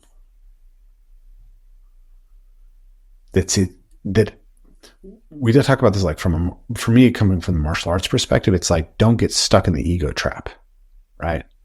Like if it's too much, speak. If it's too much, reach out for what you need. And if it's escalating past your comfort point, step back.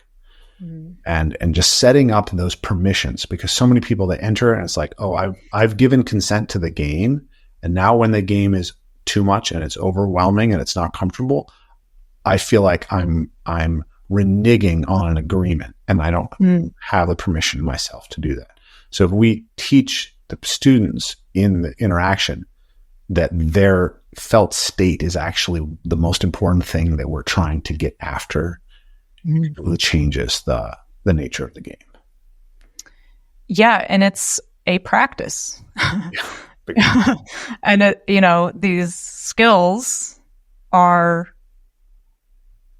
we can build on them. These skills grow with us. We can grow them because, we might start off noticing that we have a certain boundary or a tolerance for so much sensation, or, negotiating physical space with another human that feels kind of fun, but also painful. But then our tolerance might change, or our desire, like it might actually start to feel good instead of painful for some reason. And you also just reminded me that, this is why I think like having places to practice this intentionally, like where it's explicitly what we're practicing, is so important, because what it requires is not only tuning into ourselves, but actually the ability to tune into yourself while at the same time tuning into someone else. And that is very hard. That is a practice. Like that is a very difficult skill. It requires practice. So, I love what you're doing.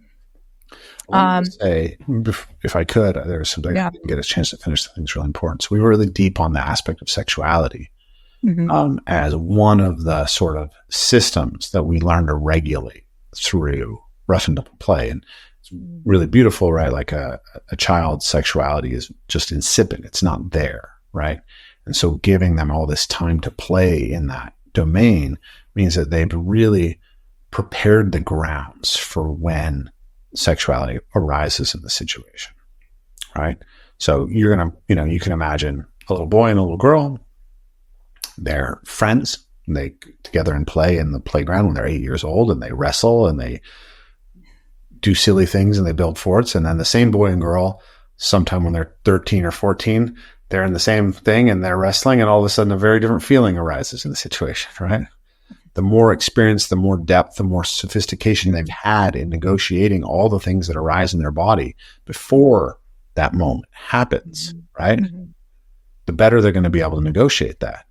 Yeah. But if they haven't actually done it together, right? If they didn't get to do the rough and tumble play with anybody when they were 12, right? And the first time they're bumping bodies with somebody and figuring out space and moving around through weird positions is because of the arousal of sexual desire, that's going to be a much less well attuned and nuanced and integrated and coordinated, right?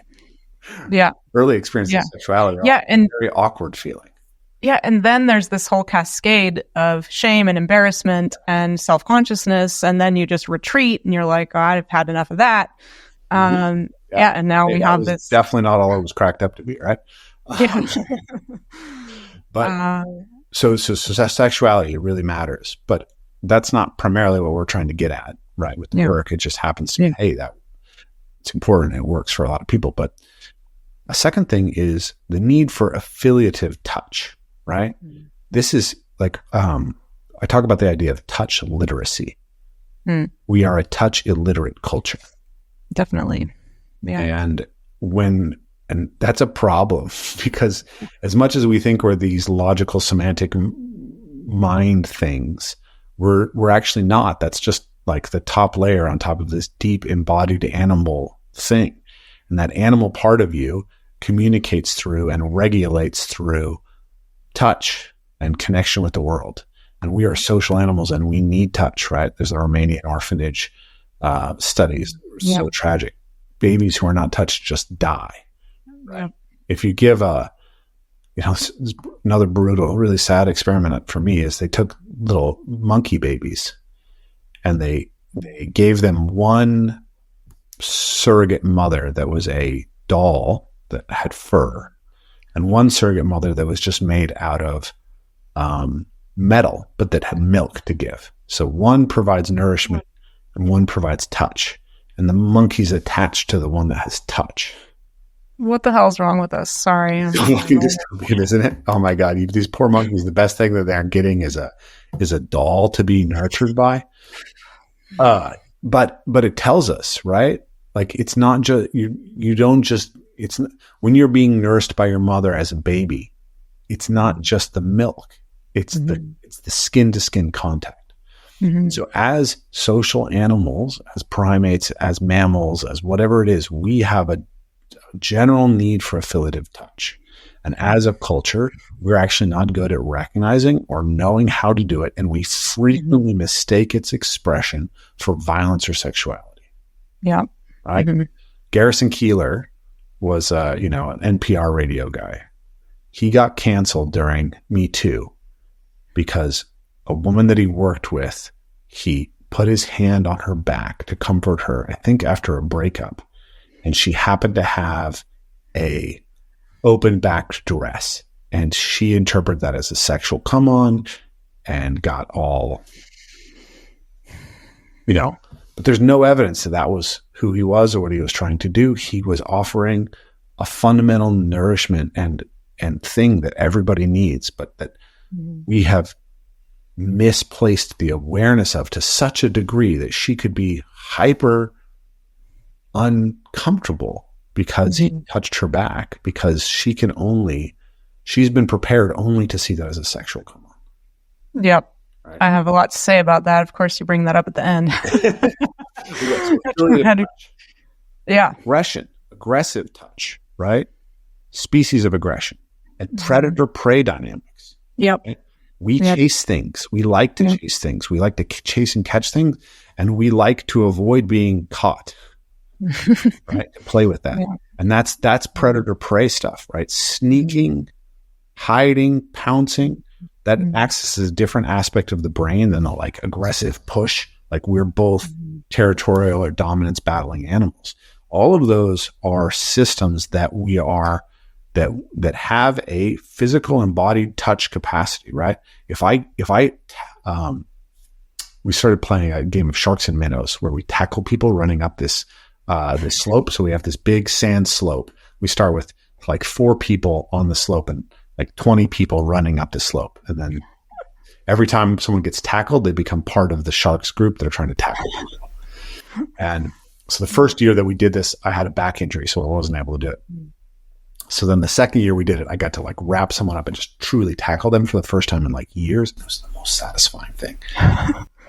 Yeah, I'm a predator, man. Like I'm like a tiger. I want to grab things and wrap them up and carry them to the ground.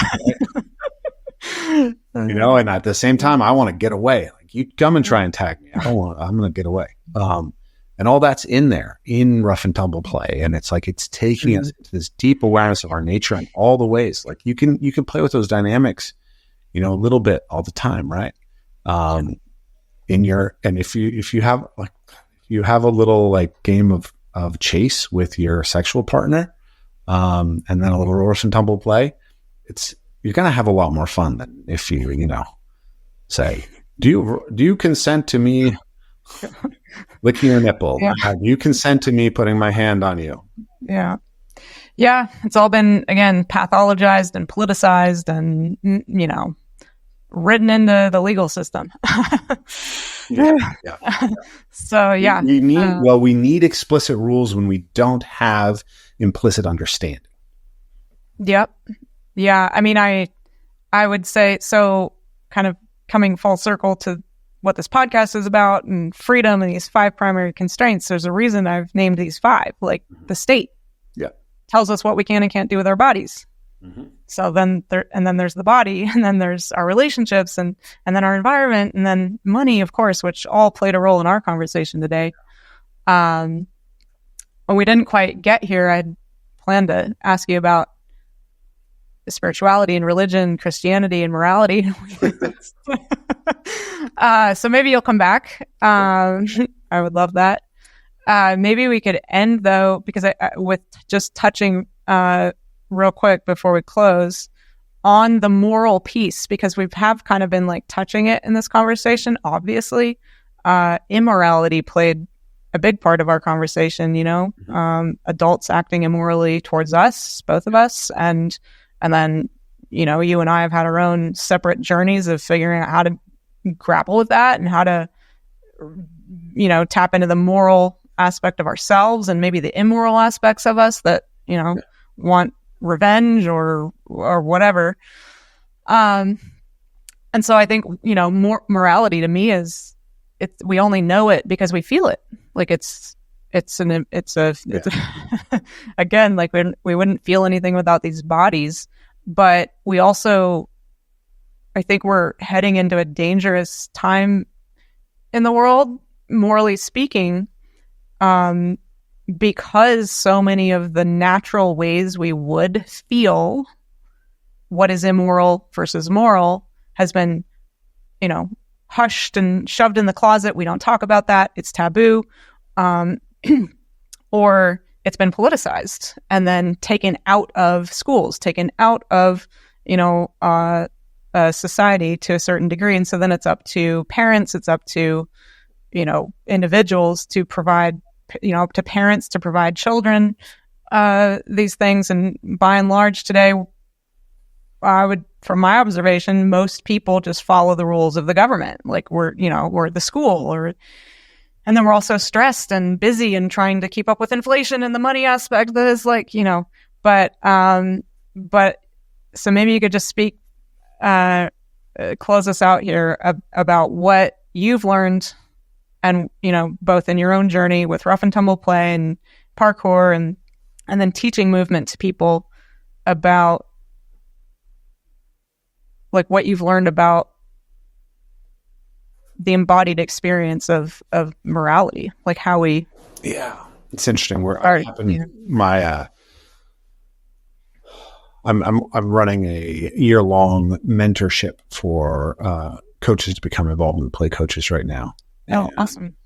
The segment we're just finishing up is about emotional attunement and awareness of motivation, affect, and emotion, and how those things interplay in what allows a student to have growth, right?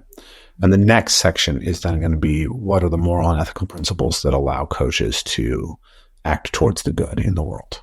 Because the authority of a coach is actually something that's very easy to abuse and to misuse.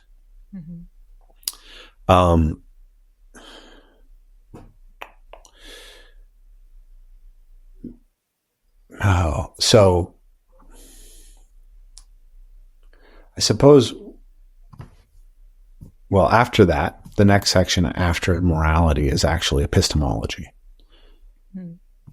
How do we justify that anything that we say is true? And the default sort of stance, I think, now in the Western world is because science tells us so. And I think that's actually a fundamental misunderstanding of how science itself arises and works.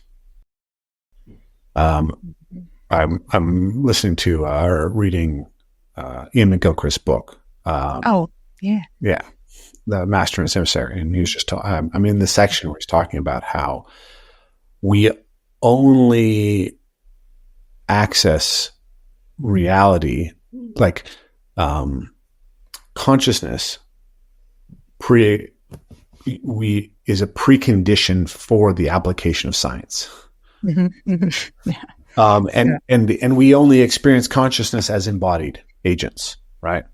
So you use the language a lot of, we came into these bodies, and I always hesitate with that, because to me, I can't really conceptualize a way to imagine a self that doesn't have a body, right? Now I'm shifted a little bit, like you mentioned Christianity. I'm in some sort of journey with Christianity.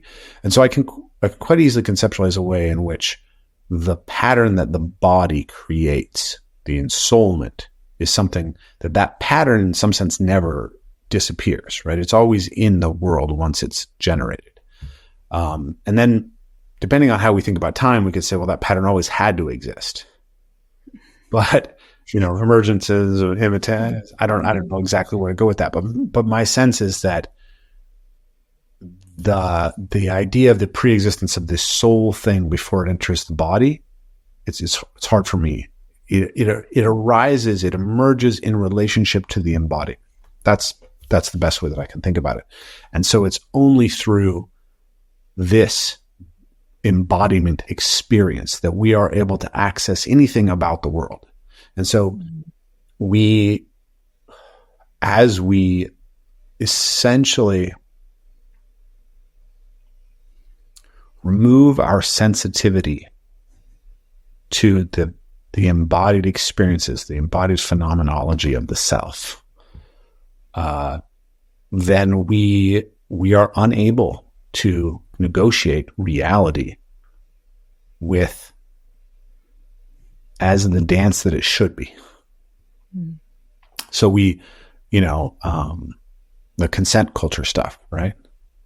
Obviously, both you and I have really powerful experiences that make the problem of consent extremely relevant to us. And yet the idea that people are going to end up having to carry around liability waivers before they have sex with people, right, is absurd, right? Yeah. But we are legalizing our entire culture because we can't cultivate the skillfulness, right?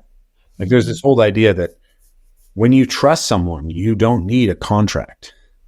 Right? So trust is the contract, Yeah. What is it? Yeah. What is it? Well, a lot of times it's like, if you're an Orthodox Jew, right? And you grow up in that community, it's a very, very tight cultural container with relatively tight social awareness, right? So if you are an Orthodox Jew in New York and you renege on a deal with another person in that community, you're gonna get kicked out of the community. It's not going to work. So because there's strong social complaint, strong implicit rules, you can't default on the system, and so you don't need a contract, right? But as we are atomized individuals in the global system of total liberalism, where there's no cultural containment and there's no value systems and no morality that everybody's invested in, then there's lots of opportunity for people to cheat and to default out of agreements. So everything has to become more and more and more legalized. and then mistake the legalization for the actual underlying principles that are, lead us to the good. Yeah. And I could go on for a long time about that because it's a disaster. And it has so many causal factors that are arising, and it's so systematic that it's very difficult to say anything particularly concise. But the basic thing that I'm going to hammer over and over and over again is that we do not get out of the big crisis, the meta crisis, etc., without rehoming ourselves in the body and recognizing that our embodiment is the center of our existence. When Descartes says, cogito ergo sum, I say movere ergo sum. I move, therefore I am. It's in the body that we discover the relationship to the world. And without a full re-engagement with that, we won't be able to solve the problem of sexual consent.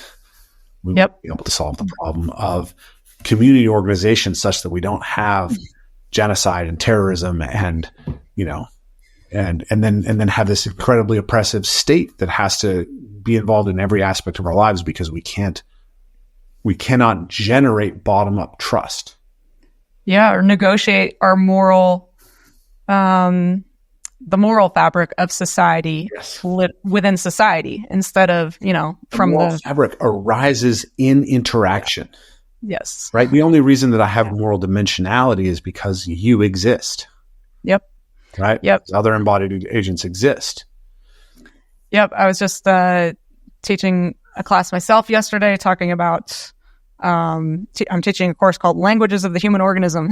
And I was really thinking about this before the class, and I feel pretty certain, this is my working theory, but I could be wrong, that guilt it arises innately, organically. No one can make you feel guilty. We feel guilty because we witness someone else's pain as a result of our actions. So it's an external trigger, but we were involved in it. But the guilt is, it points to the moral fabric of what it means to even be human. We have these emotions that we can't get rid of. We're trying really hard to get rid of them. All these feelings, painful sensations. But yeah, we have to be in these bodies to feel our own pain, because without that, we can't have compassion for other people in pain. And then there is no moral fabric. So I've really enjoyed this, Rafe. I would absolutely love to have you come back sometime and talk about, maybe we pick up where we left off with this, the moral fabric stuff, because it's very important to me. And then fascinating and interesting, like, just Christianity and religion, spirituality, and the state, and like that dance we've been in the last 150 or so years, so, so it's quite a topic. It is. Yeah. Connect again in the future. And, good luck with your project. I hope your podcast goes, very successfully. Thanks. Well, I'm committed to it. It's not, I'm not doing it for it's not a business per se. It's a passion project. So, I appreciate your time. If people want to learn more about you and what you're doing, where can they find you?